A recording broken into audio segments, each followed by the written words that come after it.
Welcome to Wolfe Mysteries, where I, your host, unravel tales as rich and layered as a forbidden dessert.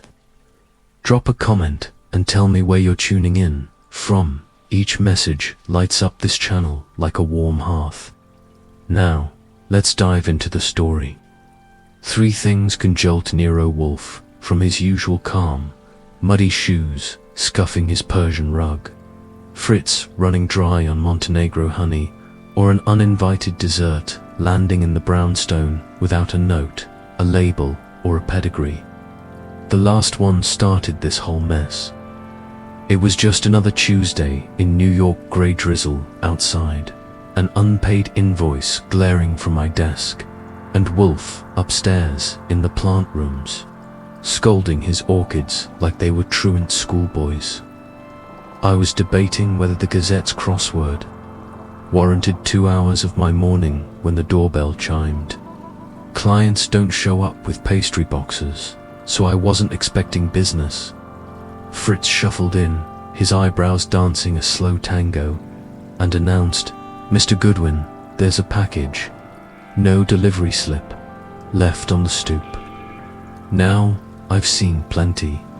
Abandoned on Manhattan stoop spoodles, love notes, wallets, even a lone false tooth, but never a white and gold pastry box, tied with a maroon ribbon, smug as a cat, and smelling faintly of espresso-soaked ladyfingers, like it owned the kitchen. "Did you open it?" I asked. Fritz gave me that look he reserves for pushy pigeons and foreign dignitaries. "No, it's addressed only to the master of the house." Right then, I should have tossed it or let it sit until it went stale. But curiosity got the better of me. I carried the box to the office just as Wolfe descended in the elevator, his face set in that icy scowl he saves for mild weather and pointless exertion. "What's that?" he growled, already irritated. "A gift, apparently. No card, just addressed to you, O master of the house." He sniffed the air, not budging. "Open it, carefully." I did, and there it sat, a perfect tiramisu square, regal and self-assured on a silver-edged tray. The kind of dessert you'd see behind glass at Ferraris, not dropped on a doorstep like some culinary aristocrat gone slumming. Anonymously, at our doorstep, Fritz leaned in professional curiosity over commingetit, mascarpone, real cocoa. "It's quite exceptional." Wolfe remained motionless, high size. Narrowing, "We do not accept uninvited offerings. Dispose of it." "That's one." The phone rang. I answered Nero Wolfe's residence. A voice low and Clippertfell said, "Ask Mr. Wolfe if he's enjoyed the first layer." Then the line went dead. He looked at Wolfe.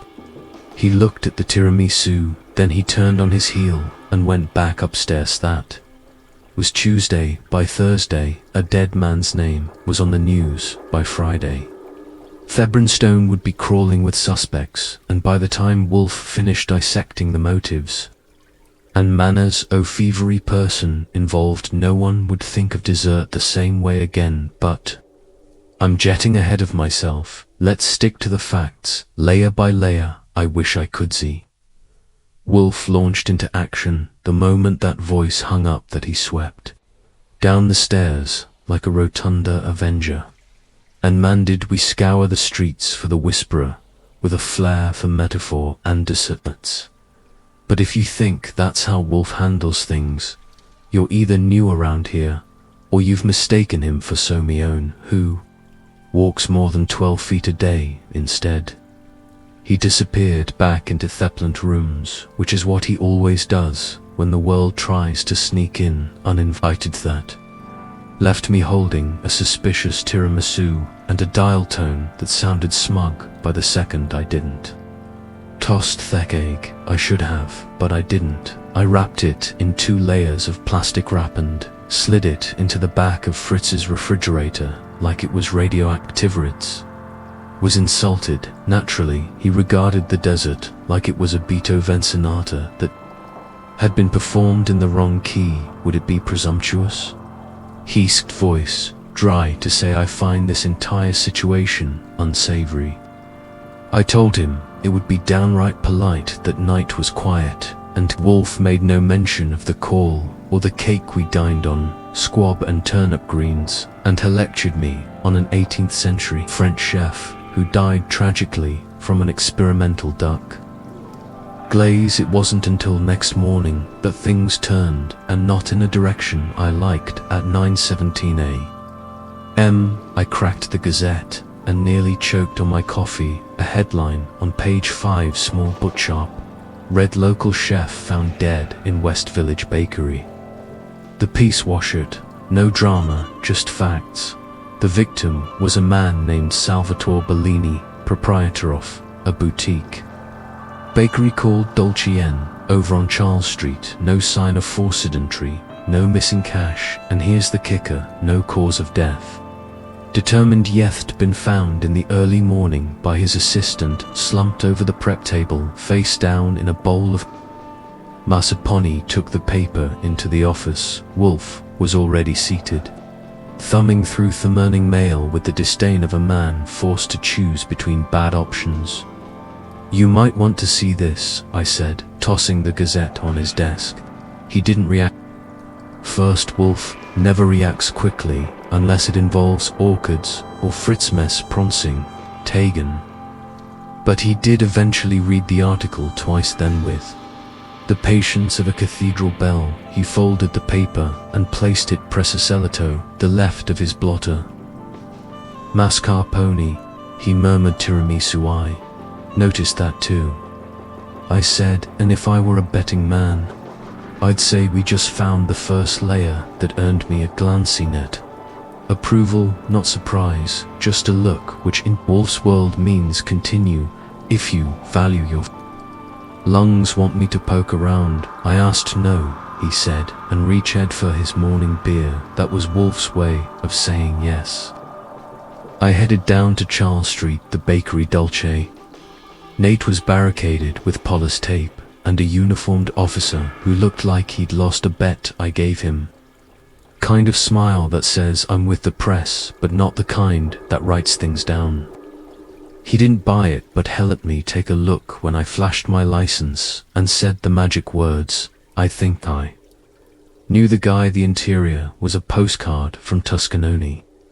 Mosaic tiles, copper pans, and a glass counter still holding half a dozen lemon cross starters. Bellini had tasted what he no longer had, according to the officer, was breath dead before dawn, the cop said, leaning on his nightstick. Assistant Sage was here late last night, experimenting. Real perfectionist, never left before. To any signs of struggle? I asked. Nope, looked peaceful, just keeled over the docks, looking into some kind of food poisoning from his own mascarpone. That's the guess, but it doesn't sit right, guys. Been making tiramisu longer than you've been shaving. The name? Bellini rang a faint bell. I'd seen it on menus around town. Consulting chef pop-up, patisserie guest judge on a third rate cooking show with too much yelling. He was big among the city's desert snobs, the kind of guy who dusts scoa like he's sealing a diplomatic treaty back at the brownstone. Wolfe Wasson, the office, pretending to read Plutarch. I gave him the rundown. His assistant names. Tara Kessler found the body, no signs of trauma. Cops think it might be bad cheese. Foy incompetence. Bellini was not so careless. You knew him. Wolfe set the book down. I knew of him. He once challenged a colleague of Fritz Espresso, a bake-off at a charity gala. Bellini was arrogant, but not reckless. Could the tiramisu be from his kitchen? Wolfe nodded. Possibly, but if so, it was tampered with. Before arriving here, you want me to talk to the assistant? He took a long sip of beer. Yes, and obtained a list of his clients. Anyone recently dismissed, anyone who might resent him. I want Namazaki, motivations, resentments, desserts. Do not kill people. Do that afternoon. It tracked down Tara Kessler in a coffee shop. 2 blocks from the bakery.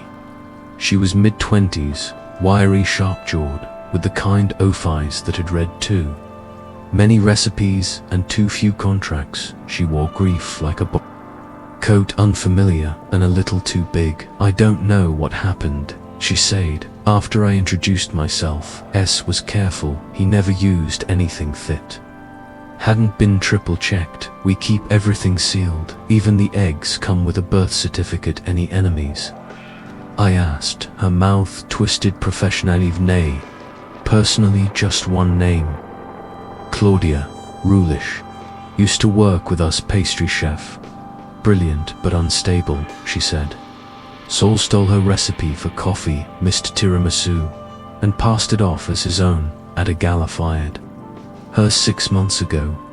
And Shetland taked it well. She called him a thief in front of customers, threatened to ruin him. He had to change the locks. He thanked her and left her stirring a cappuccino that had gone cold back at the brownstone. Wolfe listened with his eyes closed when I mentioned Claudia Rule. He opened them slowly. "Find her," he said. "Bring her here." "Voluntarily?" I asked. He arched an eyebrow. "Of course," I muttered. Nothing says persuasion like a well-dressed man with flexible ethics. That evening, I called Sol Panzer, told him to dig into Claudia Rule's employment history, criminal record, and whether she had a talent for mail-order desserts. Then I called Claudia Rule. She picked up on the second ring. Her voice was velvet dipped in venom. "If this is about Salvatore," Bellanish said, "I didn't kill him, but I'm not crying either, Miss Rule. I said I worked for a man who detests being lied to. He'd like to offer you a chair in his office bear. The police offer you one in an interrogation room." There was a pause, then a sigh. "Fine," she said. "Tomorrow at 10 o'clock. I hung up and looked at Wolfe, who had resumed reading Plutarch Layer 2. I asked. He grunted. "Perhaps, but there are more, many more," and I had a feeling we were just starting to scrape off the cocoa at precisely 9:58. The next morning, Claudia Rule arrived at the brownstone like she'd been rehearsing it. She wore a cream blazer over black slacks, a silk scarf knotted at her neck like a noose, and an expression that dared anyone to pity her. Her walk had a chef's precision, measured practice, enough to cut puff pastry. I met her at the door. "Miss Rule, you're punctual. I don't like surprises," she said, brushing past me with ease of someone who had no intention of being impressed. I showed her into the office. Wolfe was already in his chair, the usual monument of disapproval, in a yellow shirt with brown suspenders framed by the bookshelves like an overgrown gargoyle with vocabulary. "This is Nero Wolfe," I said. "He doesn't shake hands, doesn't leave the house, and doesn't tolerate nonsense. But he does listen." Claudia turned to him and dipped her chin half an inch. "Mr. Wolfe." He gave her a nod that barely qualified as motion. "Miss Rule, sit." She did, but not meekly.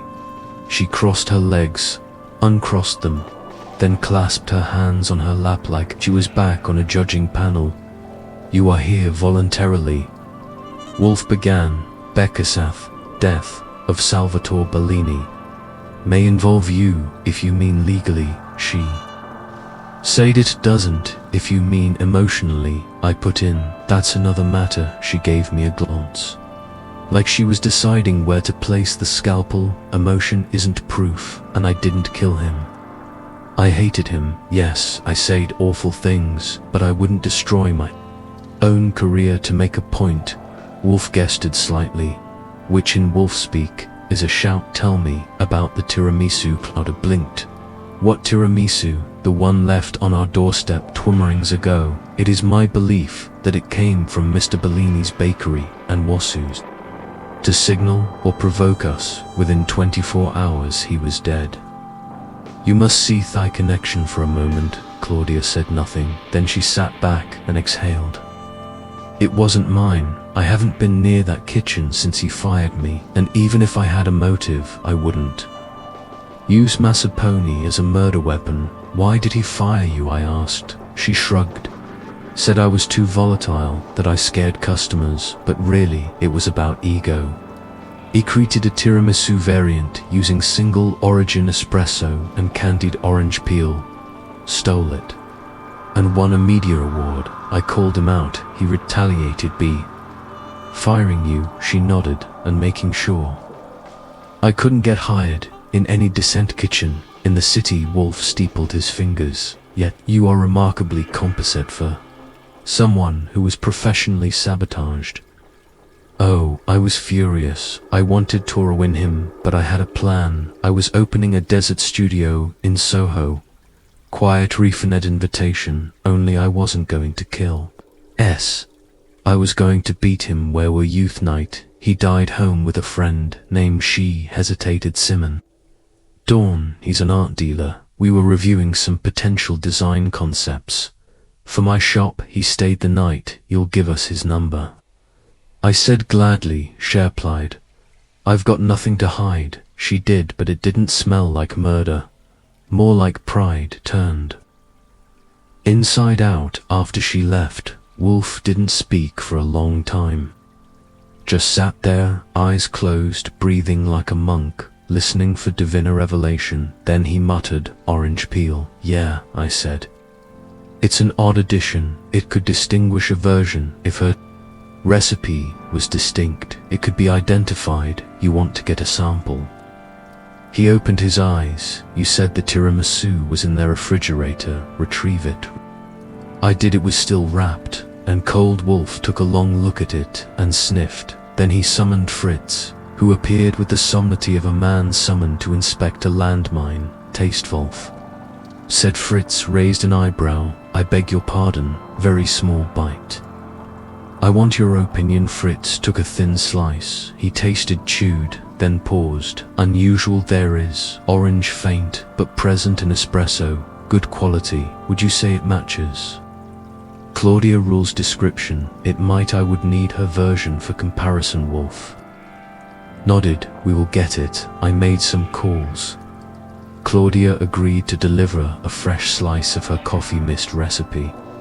Bivening, she was suspicious but intrigued, probably thought we were setting up a legal ambush. Meanwhile, Saul Panzer phoned in. He had news. Claudia Rule has no record, he said, but Simon Dawn, not squeaky to lawsuits from former clients, and of them claims he forged authentication papers on an imported sculpture. What does that have to do with tiramisu? I asked. Nothing, but get this. Dawn is owner of a silent partnership that backed Dolce N 2 years ago.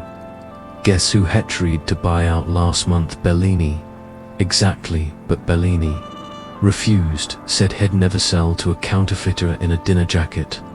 I thanked Sol and gave Wolfe the update. He listened carefully, said interesting. Claudia might not have killed Bellini, but someone in her orbit might have, perhaps for her benefit or their own. At 6:04 p.m, Claudia returned with Adisa tin, this time labeled, for your experiment. She said dryly, no poison, you're welcome to test it. We did. Wolfe refused to eat it, of course, but Fritz did. Then he compared it to the original. They are almost identical, he said, except earlier sample had more bitterness in the espresso, and the orange zest was slightly candied, not fresh. Could Sumio copy it? I asked with effort.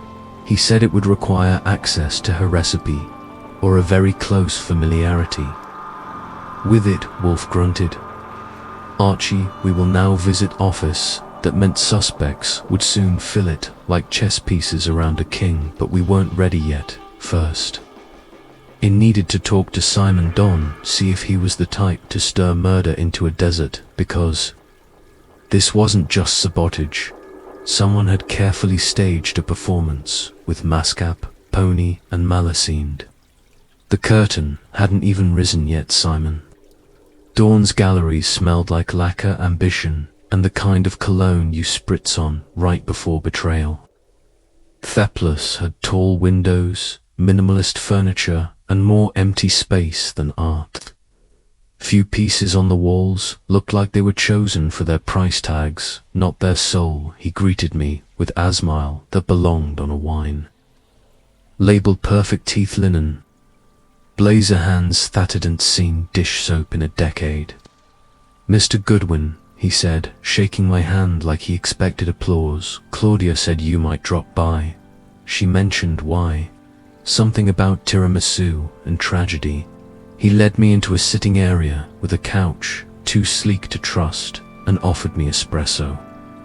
I didn't accept. "Let's talk about Salvatore Bellini," I said. "Terrible thing." Dawn replied smoothly, "Brilliant man, a perfectionist, too much so, perhaps Claudia. Said you were with her the night died." He nodded. "I was. We were discussing the layout for her studio. She's determined. I admire that you tried to buy Bellini out." His smile didn't even twitch. "We made him an offer. He refused. Nothing criminal about that, no, but motives. Another thing." He leaned back. "Are you suggesting he poisoned a man with his own dessert just to speed up a buyout?" "I'm suggesting Zami knew Claudia's recipe, knew we'd find the connection, and wanted to stir the pot, maybe to rattle her, maybe to frame her, maybe both." Dawn's lips tightened. "I didn't kill S. I wouldn't jeopardize Claudia's future like Thackeray." "You too serious?" I asked. He blinked. "Define serious. Would you commit felonies for her?" A pause that was enough of an answer. I left him stewing in his curategularly and called Wolfe from the sidewalk. "He's slick," I told him, to slick Danes. "Everything, admits nothing," but he didn't blink when I brought up the buyout. "Did you confront him with the orange zest?" Wolfe asked. "Not directly, but if he had access to Claudia's recipe, he could have reproduced it." Wolfe finished. "To implicate her, or to imply intimacy, both have value." Back at the brownstone, Wolfe was seated with his eyes closed and his fingers steepled under his chin. I gave him the rest of the rundown including Don's exact phrasing, which Wolfe made a noise at something between a snort and a sneeze. Mr. Dawn is attempting obfuscation by charm, a classic tactic of men who have neither ethics nor certainty. Claudia Rule may be innocent of the act, but her dessert has been weaponized. That is undeniably. "Keep pushing," I said. "Someone out there's running out of cocoa and time." The next morning, the case stopped being a pastry problem and started being a full-blown stink. Because someone broke into the brownstone, not dramatically, no glass shattered, no alarms, but at 6:42 a.m. Fritz found the office door slightly ajar and Wolfe's private case, Legeropen, on the desk now. Wolfe guards that book like a mother cobra guards her exits, where he scribbles notes, reactions, and sometimes full confessions he never intends to share. Nothing else had been touched, just the ledger. "I never heard a thing," Fritz said, pale and furious. "They must have had a key, or extraordinary." Wolfe didn't speak, not at first. He stood at the desk and looked at the pages like they'd spoken behind his back. Then he said very quietly, "This is not a burglary, it's a warning to whom I asked to us. We didn't call the police." Wolfe doesn't call the police unless it's to hand them someone in manacles. Instead, I made calls to Saul Panzer, Fred Durkin, and Aritha. I told them to find out who knew where Wolfe kept his notes. Only 3 people outside the household had ever been in the office unsupervised, and 2 of them were dead or out of state. That left 1, Claudia Rule. She'd been alone in the room brief enough. I called her. "You sure you didn't drop anything?" I asked, "or take a peek where you weren't supposed to?" "I didn't touch anything," she said, indignant. "I told you I'm not involved." I didn't believe her, but I didn't think she was the one who did it. Yeah, either Thashad Don's fingerprints all over it. The break-in wasn't for information. It was to throw Wolfe off or make him back down. It was the dumbest move they could have made, because Wolfe doesn't back down, he fortifies that afternoon. He called Solon personally. They spoke behind the office doors for 20 minutes. When I went in, after Wolfe had already drafted the next stage, "We will bait them," he said. "With what?" "With Claudia's future." Wolfe had me invite both Claudia and Dawn to the Browns. Under the pretense of a legal clarification, he told Claudia the police were preparing a case and would likely request a formal statement within 4 hours, told Dawn that Wolfe himself might recommend Claudia hire legal counsel. Both arrived at 6 separately. Wolfe greeted neither. He had me serve Kefirial coffee, not Fritz's best, and seat them side by side. They didn't speak Toch. Other than, Wolfe went in, calm, slow, and surgical. "Miss Rule," he began. "UCO were not involved, Mr. Dawn says. The same, but someone used your recipe to truchestray, a death deliver, a message, and most recently, to trespass into my house. If I cannot extract the truth through polite conversation, I will do so through courtrooms." Dawn stiffened. "You're accusing us." "I accuse only facts," Wolfe said, "but facts suggest one of two things. Either Claudia knew more than she claimed, or someone used her trust to mask their actions." Claudia turned to Dawn. "You told me it was over, that S had backed off." He looked at her. "Didn't speak." Wolfe pounced. "He lied. Bellini didn't back off. He refused the buyout, rejected Dawn's involvement, and Dawn, who has a record of forgery and manipulation, saw a way to remove him without suspicion." Dawn stood. "You have no proof." "No," Wolfe said, "but I will, Mr. Goodwin." I stepped forward with a printed photo courtesy of Saul Panzer. It showed Simon Dawn at a supply shop on 48th Street buying 2 bags of imported espresso, the brand Claudia used, dated 3 days before the tiramisu arrived. Dawn stared at it. Claudia whispered, "You used me." Hadn't answer. He turned sharp and silent and walked out. Claudia stayed seated. "I didn't know," she said. "I swear, I thought he was just helping me." Wolfe lied back. "He was helping himself. He tried to destroy Bellini and implicate you as collateral." She looked at the floor. "What happens now?" Wolfe glanced at Tem. "We turned the photograph over to the authorities. Mr. Dawn will be investigated. Delis. Cause of death will no longer be a mystery, and you," he paused, "may wish to choose your business partners with more care." Dinner was late that night. Wolfe said little, but as Fritz brought in trout almondine, he murmured, "Orange zest, a curious choice, sweetness, masking bitterness, very human." I raised my glass to desserts that don't kill. Wolfe didn't smile, but he drank, and in the brownstone piece returned, for now the following morning. Wolfe resumed his usual siege of breakfast: cornmeal, griddle cakes, peach preserves, and a slab of Canadian bacon that could have passed for a minor landmass. You'd think nothing had happened. The tiramisu, the message, the break-in, the reveal, just smoke that drifted off into the upper rafters of his routines. But I knew better. Wolfe doesn't let a thing go until he scrubbed it clean in his mind and rearranged the pieces until they hum in harmony, and something a booth way he chewed, slow, metronomic, deliberate, told me he was still listening to a melody the rest of us couldn't quite hear yet. He didn't bring up Claudia or Dawn or Bellini. He just handed me the morning mail with a grunt and went back to his bacon. At 9:03, the phone rang. I picked up. "Archie Goodwin," I said. A woman's voice came through, nervous, breathless, familiar. "This is Tara Kessler. I need to see Mr. Wolfe right away." I recognized the assistant baker from Dolce N. The one who'd found Bellini dead? Trouble? I asked. It's hard to explain, but yes, please, I wouldn't call unless I cut her off. Come at 10 o'clock.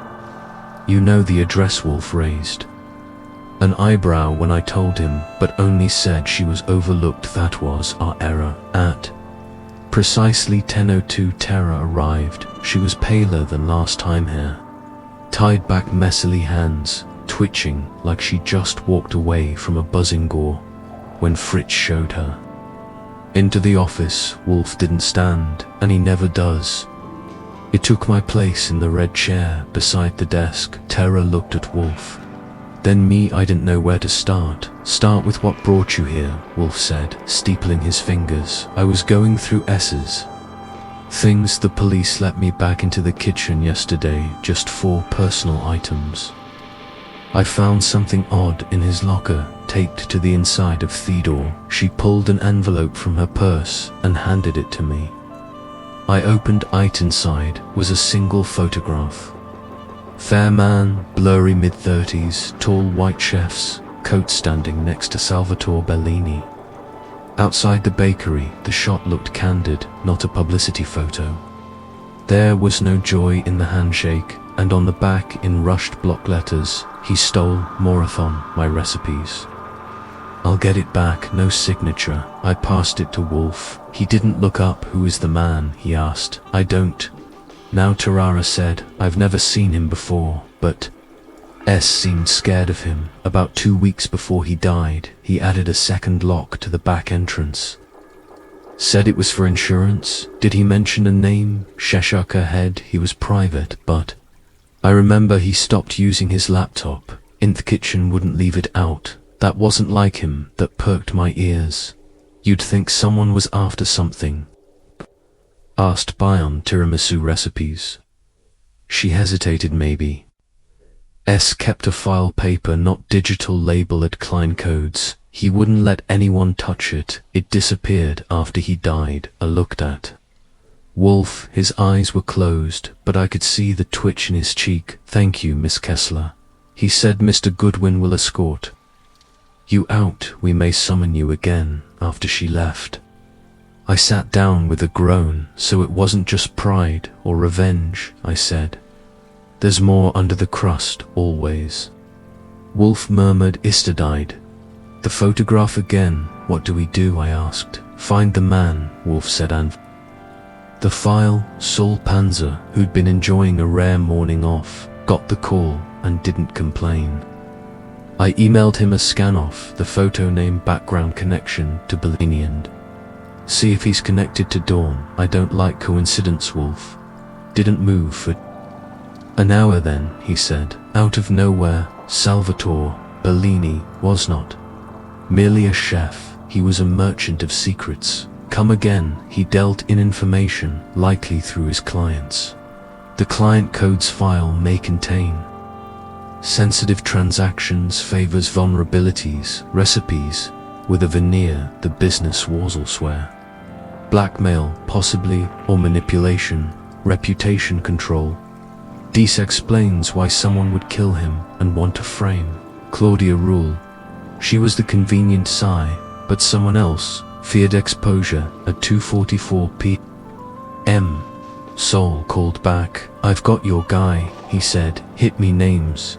Bruno Purse, used to be a pastry chef, got fired from 2 high-end restaurants, one for theft, one for inappropriate access to digital records. Tried launching his own kitchen 5 years ago, failed spectacularly in connection to Bellini. They work together. Briefly, Bellini hired him to consult, probably before hiring Claudio Pizzi. Claimed Bellini stole a recipe and cut him out of the partnership. Filed a civil suit, lost, dropped off the radar list. Year, and now, Saul paused. Now he's leasing a small commercial space in Long Island City under a shell name. Guess what it's licensed for? Tell me. Private tech-touring, specialty desserts, and high-end client consultation services. I hung, opened, gave Wolfe the summary purse. He muttered. The original author of the dessert, and perhaps the file's ghost. He's back for revenge, or leverage. Wolfe said he may have learned of Bellini's secret, sir. Sold them either way. His connection to the dessert is foundational. He is no longer a suspect, he is a keystone. I stared at him. You think he made the tiramisu? No, he commissioned it. Wolfe sat forward an inch, a seismic gesture. Call Mr. Dawn, tell him. We have a new photo. Suggest that if he would like to remain a silent partner instead of a publicly humiliated one, he should attend a meeting tomorrow, 10 o'clock. And invite Claudia certainly, and Miss Kessler. They must hear what I intend to reveal. And Persh looked at me. Find him, invite him as well. Firmly so. I did. I drove to Long Island City and met Bruno Persh in a windowless office that smelled of and printer toner. He had thinning hair, strong arms, and the eyes of a man who'd been left out of 2 manor meals he helped cook. When I mentioned Nero Wolfe, he didn't flinch. I assumed that this day would come, he said. That's poetic, I told him, but I'd prefer punctual tomorrow at 10 o'clock. He showed up. They all did. The next morning, the office was filled. Claudia, tight-lipped Dawn, Tuplish terror, nervous Persh. Quietly defiant, Wolfe looked over them. With imperial calm, ladies and gentlemen, he began. This has been a case of layer-red betrayal, a desert weaponized, a reputation destroyed, a man dead, but beneath the cocoa and mascarpone lies something more valuable information hidden too. Don, you knew of Bellini's file. You wanted it not for Claudia Buto's shield. Yourself you were listed, perhaps not criminally, but enough to endure career too. Persh, you knew the file's power. You had once been wronged. You resented both Bellini and Claudia, so you struck a deal with Dawn or someone else. Ado recreate her signature dessert to deliver it to me, and when Bellini did it, would point in a neat direction to Claudia. You were collateral again. She looked shattered, but she said nothing. Then Wolfe turned to Tara Kessler. You weareth only one in that kitchen with consistent access. Bellini trusted you, but trust makes people careless. You took the file. Tara's face drained of color stood. I didn't, you did. Wolfe said quietly, you found it, you copied it, perhaps sold it, but it's missing, and unless it is returned, the police will hear of this. The room was silent. Pay attention, like spun sugar, just before it snaps. Wolfe leaned back. I do not care for vengeance, but I do care for truth. If the file is returned, this matter ends here, with reputations bruised, not buried, pestered. Slowly reached into his bag, produced an envelope, copied Hesed, but unaltered. It was leveraged, nothing more. Wolfe nodded. The case was closed. No charges filed, but a dozen reputations realigned. That evening, Wolfe finally smiled.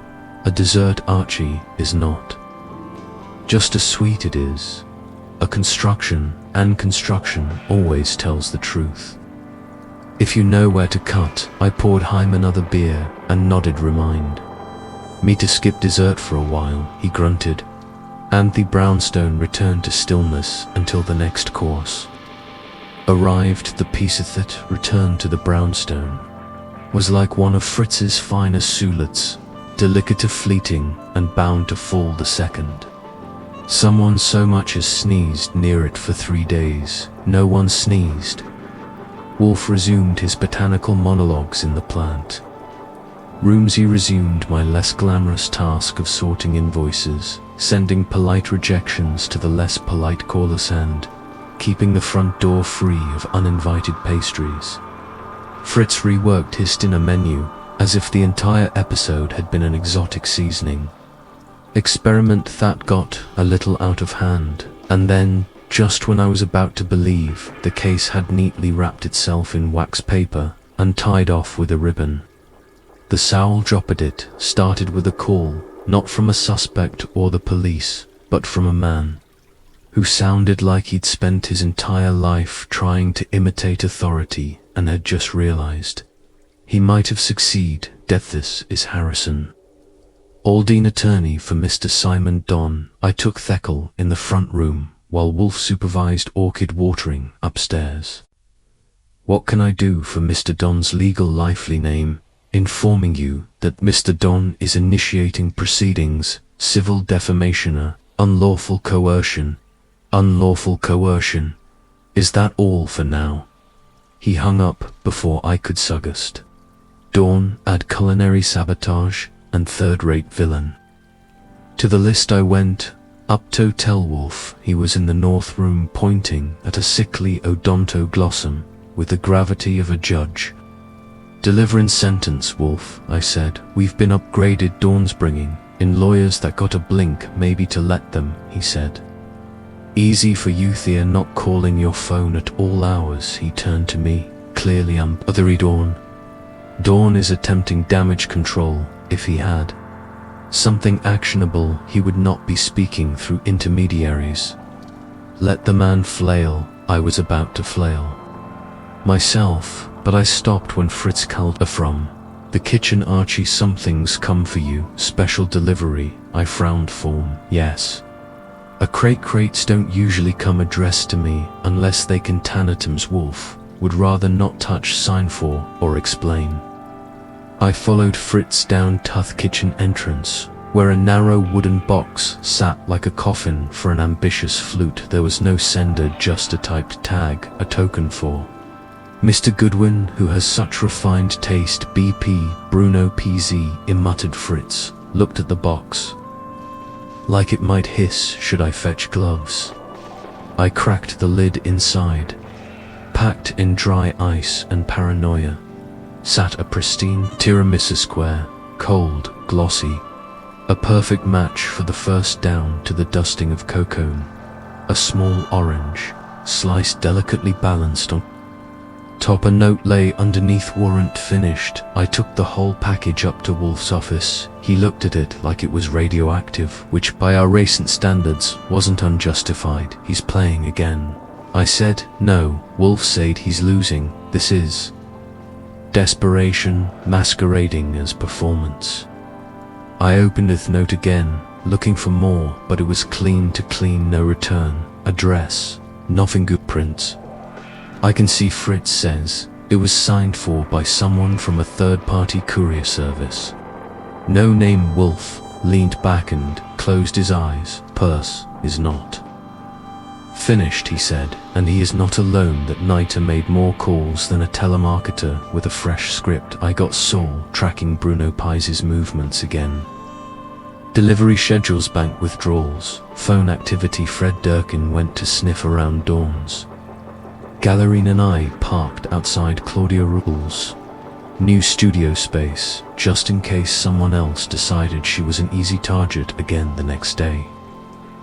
Wolfe did something unusual. He had me call Claudia Oscar to bring the client list. She mentioned the old one from her days with Bellini. She won't like that, I said. She may not survive without it, he replied.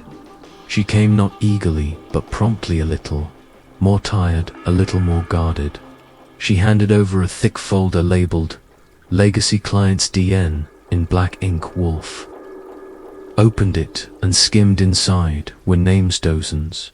Some ordinary, some famous, some marked with stars, initials, short notes, shorthand. He tapped the folder. Purse wanted this. Claudia nodded. He asked about it once, years ago. Bellini brushed him off, said it was for insurance purposes, and if someone had access to us, Wolfe asked, they could blackmail half the Upper East Side. She said that explains the tiramisu. I said it wasn't a threat, it was an invitation to dance Hewens, to prove he's still at the center of the recipe. Wolfe grunted. He wants pace, attention, and power. I flipped through the pages. Look at this, I said. 2 names, circled same ink as the note. Wolfe looked at Bruno Parr and H. Aldine. Aldine, I whistled. Dawn's lawyer. Wolfe's eyes narrowed. Archie, you will speak with Mr. Aldine, directly, no lawyers, no buffer. Ask him if he knows his name is in a file associated with a dead man's criminology. Won't that scare him? I intended to. Aldine met me in a corner cafe near his office. He arrived 10 minutes late and smug enough to file his own lawsuit against Archie Goodwin. He said, seating himself across from me. What now? I handed him a photocopy of the page with his name and Percy's. He went still. Where did you get this? From someone who thinks Percy might be preparing dessert again. Possibly with your help. That's absurd. I agree. So why are you here? He didn't answer. Look, I said, you helped fund Dolce's side business. I'm not asking why. I don't care what Ickery about is whether Percy is preparing another round of blackmail, and if he's stupid enough to use Wolfe's brownstoniers, the target again. Aldine swallowed. I didn't think it would go this far, Hesed, I thought. Bruno just wanted revenge, but he's spiraling. He has a list tells. I told him to let it go. He didn't. No, back at the brownstone. Wolfe was waiting. He'll cooperate. I told him he doesn't want his own name on a platter. Good, Wolfe said. Then we'll finish this that night. Wolfe called a meeting again, but this time only 2 guests. Bruno Poussin, Claudia. Rule Fritz served no refreshments. Wolfe didn't offer pleasantries. Mr. Percy, he said, you are no longer interesting, merely irritating. You have outlived your moment. Bruno, just want acknowledgement. You'll get silence, and then legal consequence. To Claudia. The list will be turned over to authorities. Under seal, you will redact client details not relevant to the investigation. In exchange, your name will remain absent from any formal complaint. Speasy scoffed. You can't bargain with that. I can, Wolfe said, because you have nothing left to trade. You lost control the moment you used your dessert as a weapon and expected us not to notice the office. Quiet. Wolfe closed the file. Fritz escorted them both out. When the door clicked shut, Wolfe finally let out a breath he'd been saving for days. You were right. I said it was layered. No, he replied. It was hollow, like many deserts, only the appearance of substance. He reached for his beer, and it left a bitter aftertaste. The following morning, the brownstone was silent, not calm silent, the kind of silence that settles after a battle has technically ended. But before anyone sure the enemy won't come back, wearing a different hat and carrying a crook pouch, Wolfe was in his chair. Unmoving, no to sleep, not idle calculating. I've seen him that way before, and it always means same thing. He's waiting for something, not the next clue, the next confirmation. Fritz brought breakfast at 9, a perfectly crisped croque monsieur and a grapefruit that had clearly offended someone. Wolfe ignored it. He was rereading his own notes, the way a composer might pour over a familiar score, checking for dissonance. You're stewing, I said, lounging in third chair with the morning paper and pretending not to watch him. I do not stew, Wolfe replied curtly. Stewing is for meat and fools. I am refining. That meat didn't like something about how the case had landed, and I knew better than to push unless I had new ingredients. Luckily, the doorbell did it for me. It was 11 minutes 10 when the doorbell rang. Not early, not late, just deliberate, thickened of ring that expects an audience. I opened the door to find Terra Kessler standing there again, same nervous energy, but this time it was bundled in resolve. May I speak with Mr. Wolfe? She asked. You can, if you've brought more revelations, I said, stepping aside. She followed me to the office, where Wolfe didn't rise or offer welcome. She sat herself without being asked. I know you think it's over, she said, looking from Wolfe to me and back again, but it's not. Wolfe opened his eyes. You have new information. Terra nodded. Yao asked. About the missing file, about whether I took it. I did, but that's not the whole truth. Wolfe said nothing. That's his version of go on. I didn't just copy the file, I sold it. Not the full thing, just a few names. One name, really two. Eamon, who promised to erase a debt I couldn't pay. She looked down at her hands. The name was Simon Dawn. Wolfe closed his eyes again. That is already known. No, you don't understand, she said. That was 6 months ago, before Claudia was fired, before any of this. I sat up straighter. You're saying Dawn was already buying secrets before Bellini died? She nodded. He offered me $15,000 in cash, no questions, just one name. He said it would be used strategically, not harmfully. I was desperate, and Bellini never found out. I didn't think so, but he became paranoid, started locking things, stopped trusting Evan. Me. Wolfe leaned forward. Did you tell Mr. Parr this? I never met Pius, she said it, until he showed up at the bakery 2 weeks ago. He acted like a customer, but I recognized his voice from a call he made months ago, asking about catering. He'd been sniffing around for a while, and you said nothing. I put in, I didn't think it mattered. But when S died, and the file disappeared, I knew I had to cover my tracks. Wolfe let the silence stretch. Langano to butter toast. Then he said, you were still withholding something. Terraflinch kept a second file, a smaller one. He called it the real dirt. It wasn't in the locker, but I think Perce found it, where I don't know, but S had a safe installed behind the herb rack. I didn't say anything before, because, well, I thought if I played innocent, it would blow over. Wolfe turned to me. You will confirm this. Go now. I was already up, and if I find the safe, bring it entirely, if necessary. It took 2 hours, a crowbar and a call to Fred Durkin to haul a steel box from the back wall of Dolce not Asper's shelf. The bakery was still technically closed, but Tara had the key and no qualms about helping us commit what might be larceny, depending on which lawyer you asked. Back at the brownstone, I deposited the safe on Wolfe's office. Florrie looked at it like it was a particularly ugly mushroom combination. Asked Tara, provided it inside one yellowed notebook, 2 thumb drives, a velvet pouch of cash, and a letter sealed in wax. Wolfe opened the letter last. It was addressed simply, to whomever finds this. If I'm dead, read carefully. It was Bellini's handwriting, elegant, sharp. The letter outlined a quiet system of influence. He had clients, many of them prominent, who paid him not just for desserts, but for discretion. He had catered private affairs, events, intimated nurse, and he'd listened. He'd compiled details, names, habits, affairs, preference, weakness. He called it his chef's privilege. If ever someone threatened him, or his busness, he would use it. There were names, some already familiar.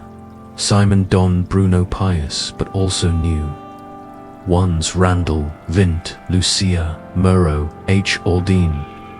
People who now sat on boards, owned restaurants, advised media networks. Bellini hadn't just been a baker, he'd been a silent broker in a city where food and power were often served at the same table. Wolfe folded. Thelator, it is now evident, he said, why Perce killed him. I raised an eyebrow.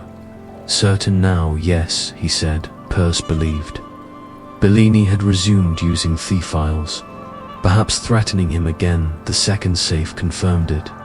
Bellini had leverage, and Paz knew it, but Paz could not risk a public outcry, so he manipulated a proxy, Claudia's recipe, and let implication carry the weight. And on Dawn was simply a parasite he fed where the rot was richest. I looked at notebook, the drives. What do we do with this? Wolfe thought for a moment. Sealed contents, send them anonymously to the district attorney's office. We will keep a copy, but we are not arbiters, Marie custodians. And Tara, she has confessed, but she is not a killer nor I suspect a criminal. By nature she will live with her choices. I paused. And what about Claudia? Wolfe closed his eyes. She will either rebuild her life or let it collapse. She is now free to choose. That night I found Wolfe in the dining room after dinner, sipping beer and rereading Montaigne. I sat across from him with a fresh glass of whiskey. You knew it wasn't over, I said. Of course, but you waited. I always wait, he said. People reveal themselves. Always theatric is to stay silent long enough to let them do it. He took a long sip. I have no interest in pastry warfare. He added, but I do detest deception, especially when it's baked into every layer. I raised my glass to truth and Evan. If it's bitter. Wolfe didn't smile, but he raised his beer, and for the first time in weeks, the silence in Thebron Stone was genuine, not tense, not uncertain. Just quiet as it should be. 3 days after the safe was pried out of Dolce Nate's spice rack, like a rotten tooth, the final loose ends of the case healed in like cigarette smoke, faint, persistent, and liable to leave a permanent scent if not aired out. I was in the office, doing my part to T.M. Wolfe's paper hydra of clippings, correspondence, and tax letters that went unopened out of philosophical Proust. Wolfe was upstairs, communing with orchids, not for therapy. He gives it, not takes it. It was around 11 o'clock a.m. when Sol Panza called. I picked up with a cheery brownstone bureau of strategic disasters. I've got something, Sol said. His voice was flat, but I could hear the edge in it. Not urgent, just odd. We like. What's the flavor? Lucia Moreau. One of the Namisan Bellini's hidden ledger. She disappeared. I sat up, as in left town. Asen hasn't shown up to her office in 4 days, stopped responding to calls, and Thekin surge at her building says she checked out indefinitely. Lucia Moreau was one of those Manhattan socialites who swam with the sharks but never got wet. Her PR firm shattered reputations like potters shaped clay, and she charged accordingly. If Bellini had written her down in his real dirt file, it meant she'd been involved in something that could melt more than chocolate. I told Sol to keep sniffing and went to deliver the news. Wolfe was back in the office reading Suetonius, like the ancients might finally explain modern pastry ethics. She ran, I said. Lucy Morrow gone. Wolfe didn't look up. Guilt or precaution, maybe both. She was circled twice in Bellini's book. No detail, just a note. Levant's silent leak. Wolfe sighed. People with something to lose will always prefer flight to friction. Cowards write their confessions in their absence. I didn't know we were in the business of interpreting exits. We're in the business of understanding motive, he said, finally folding the book.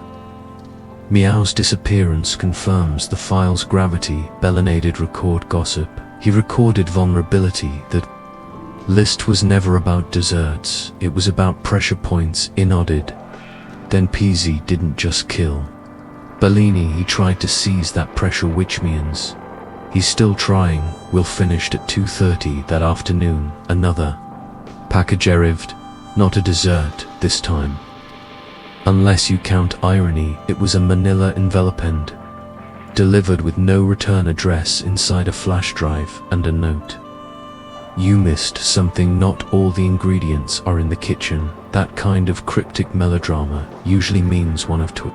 Someone's bluffing or someone's planning another move. I ran the drive-through. The scan machine. Wolfe had reluctantly agreed to 3 years ago, when a client accidentally uploaded ransomware that tried to encrypt his Orchid database. The scan came back clean, no virus, just one video file. Wolfe permitted me to play it, but only after I slit office door, and Fritz promised not to barge in with afternoon biscuits. Video opened with a static camera in a small room, brick walls, folding to Blino.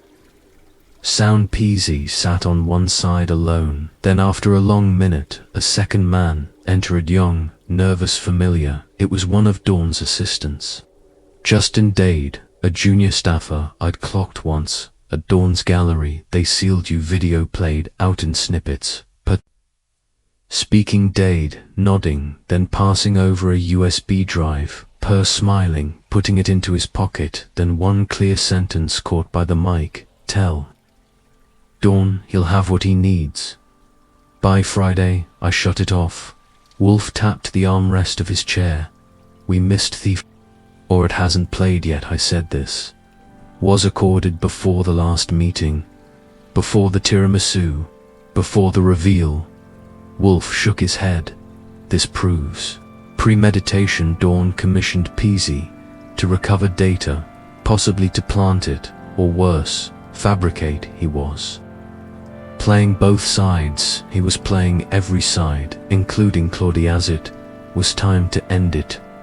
Wolfe instructed me to contact Assistant District Attorney Karen Lockwood, a woman we'd worked with before, who had the rare combination of legal teeth and discretion.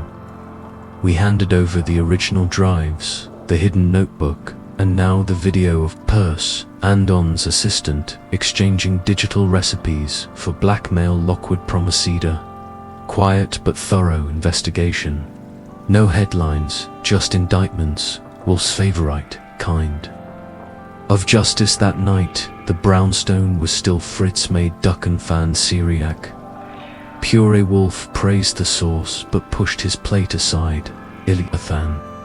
Usual too much, he said. Too soon after too many courses. You talking a booth duck or the case? I asked.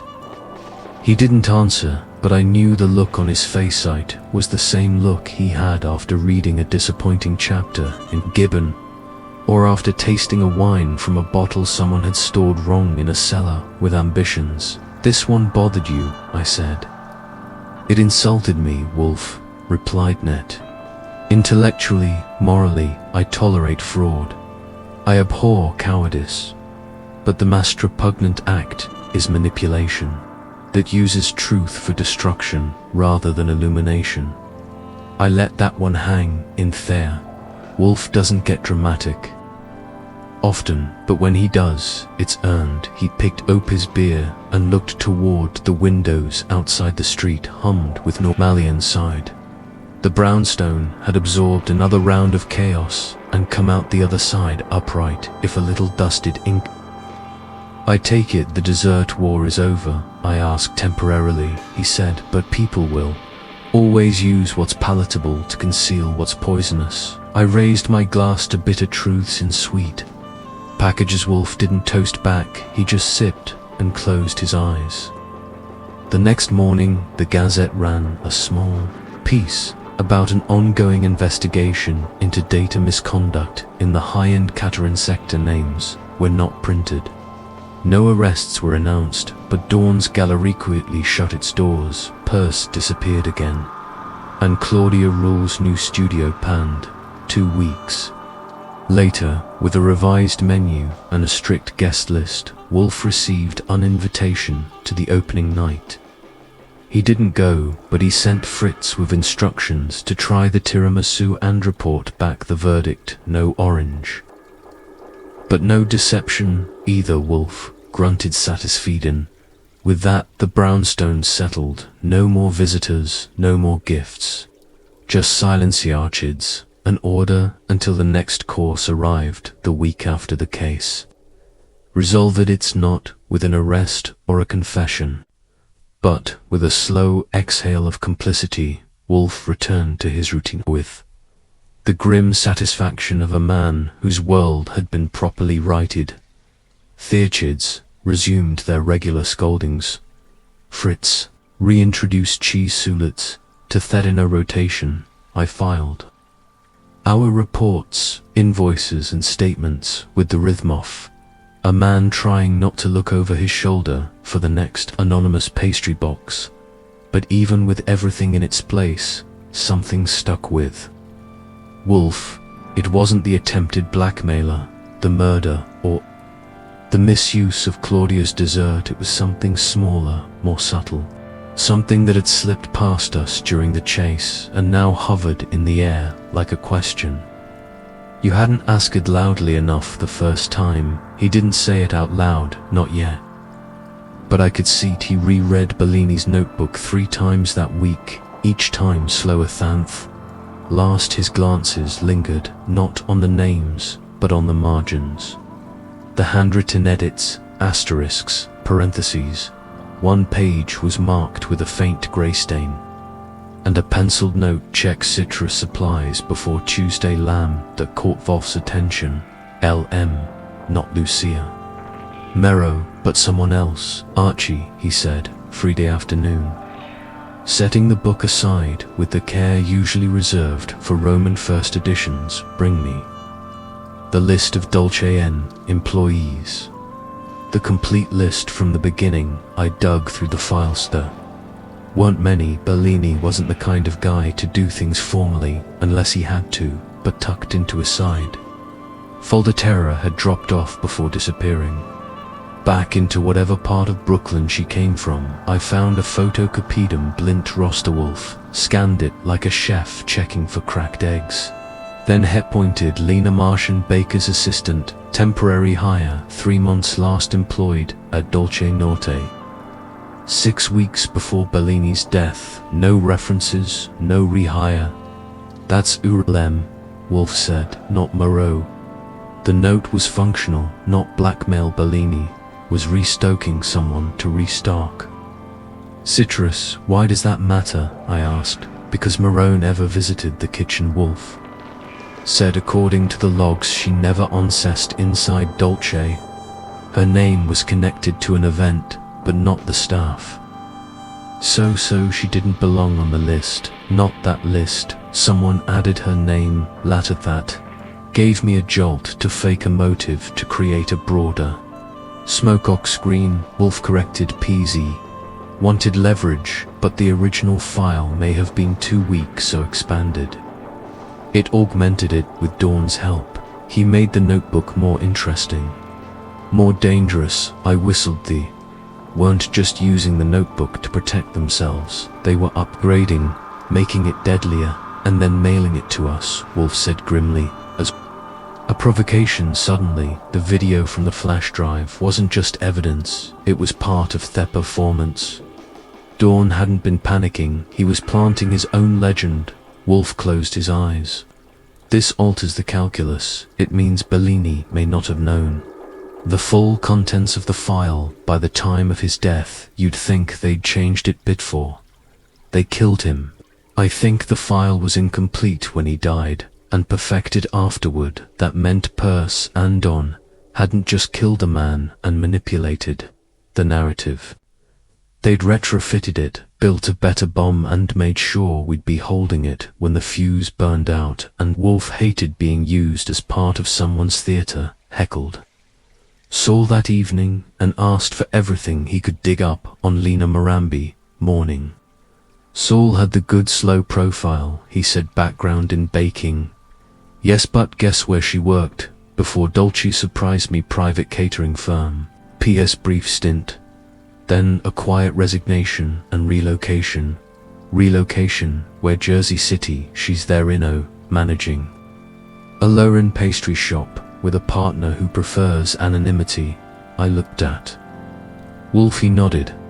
Once I drove out that afternoon, the pastry shop was wedged between a laundromat and a failing florist. It had one of those names that sounds like a proverb: sweet sincerity. A glass case held some competent eclairs, and one very familiar-looking tiramisu. Inside, behind the counter, stood Lena Martian. Shorter hair, tied back hands that moved like they were still afraid of flour. Chef rose. When I said my name, her eyes flicked past me like she was expecting a camera crew. You don't know me, she said. Maybe not.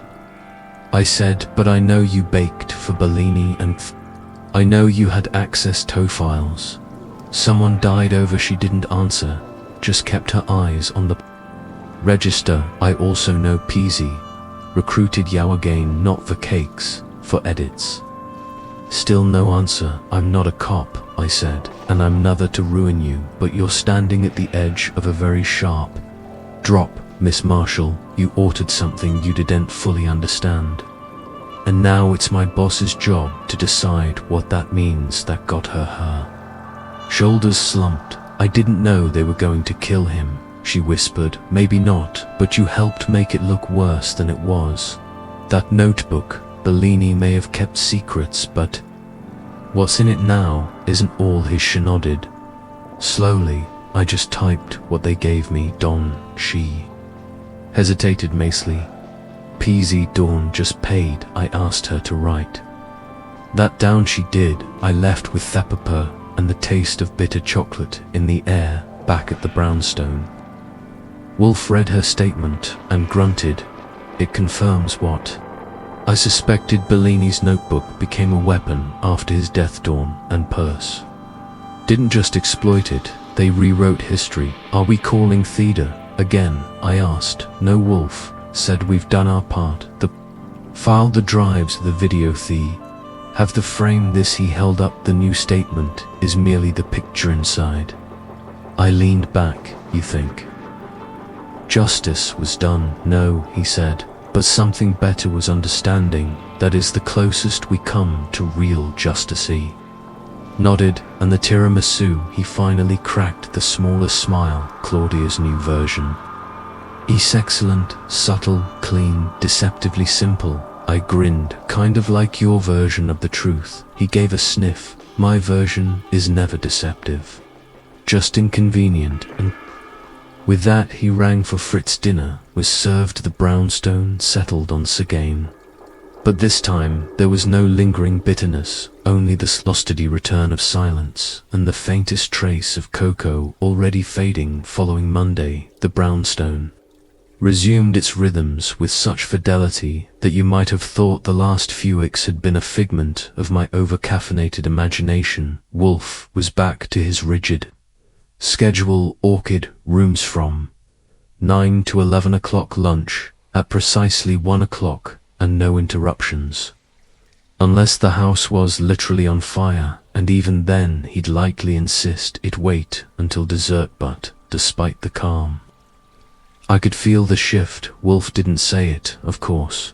Who wouldn't dignify the thought with breath? But I knew that something about the whole affair, the murder, the fate for Leith deserters baked scheme, had bothered him more than usual. Not just the violation of his home, but the misuse of something he valued. Truffened.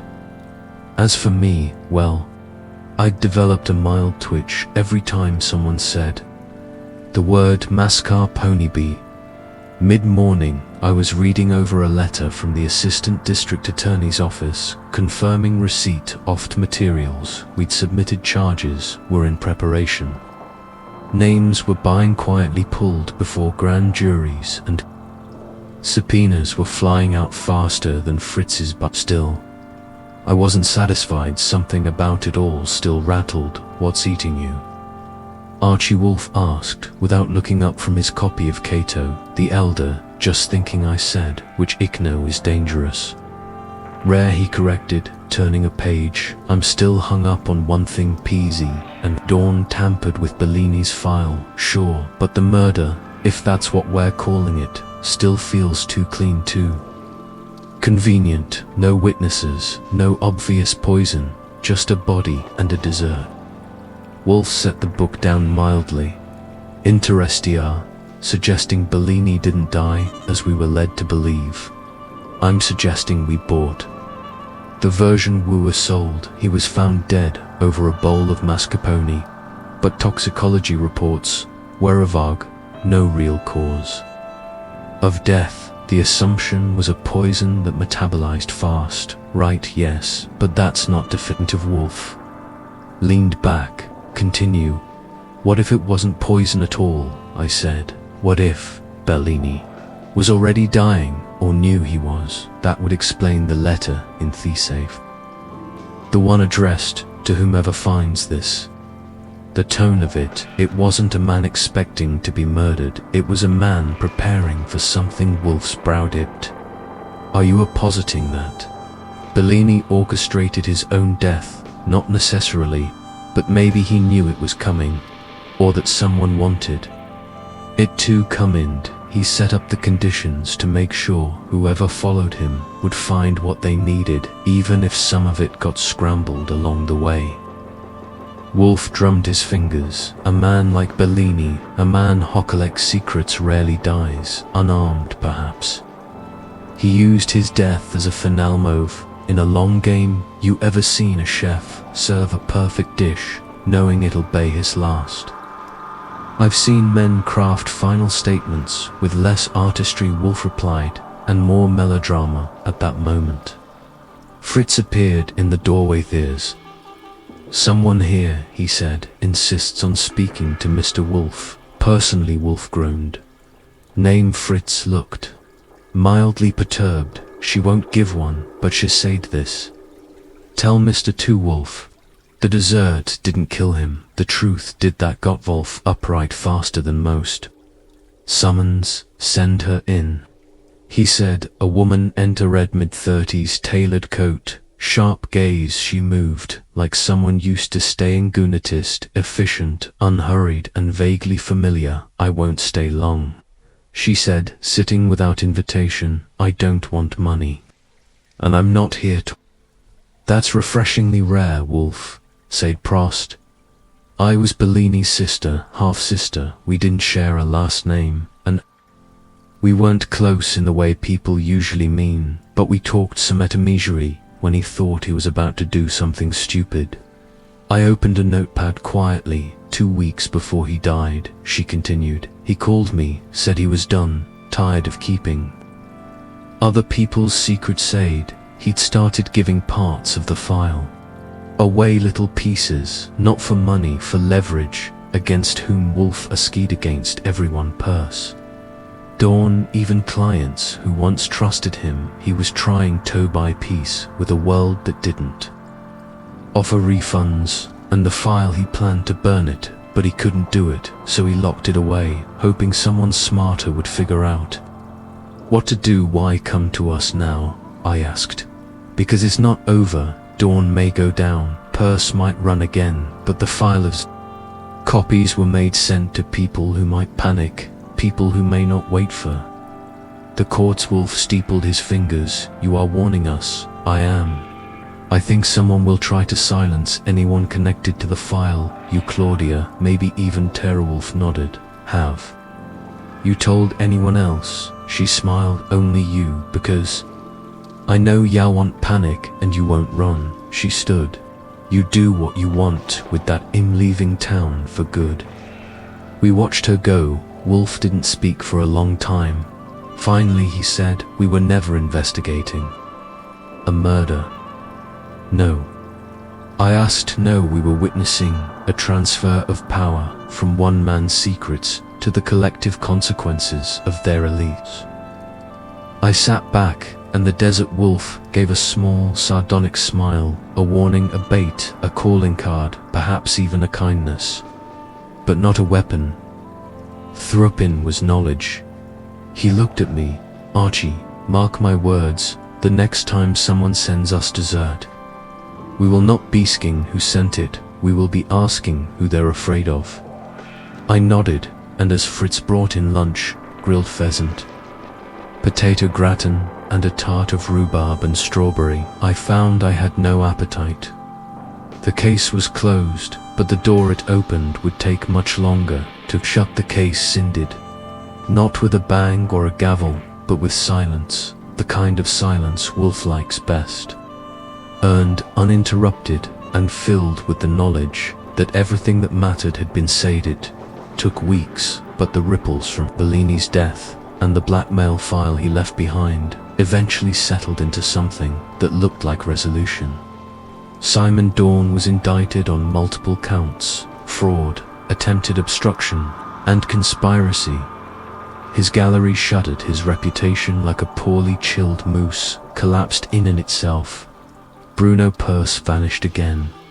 Likely somewhere he could still barter bitterness for currency, assuming he didn't get swallowed up by someone else's revenge. First, the authorities, they were pursuing additional leads. We both knew that meant they'd given him a head start and a long leash. Claudia Rule's new dessert studio cafe Intransiente opened to a curious but quiet fanfare. No ribbon cutting, no speeches, just a short line of careful patrons and a velvet rope at the door. I went once on Wolfe's suggestion, purely reconnaissance, course, and tried her latest invention. No cocoa, no orange, just almond espresso and restraint. She'd learned Terra Kessler.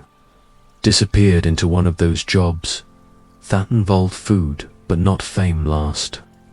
We heard she was managing inventory for a hospitality supply firm in Queens. Wolfe said nothing about her departure, which from him is a kind of benediction and the file.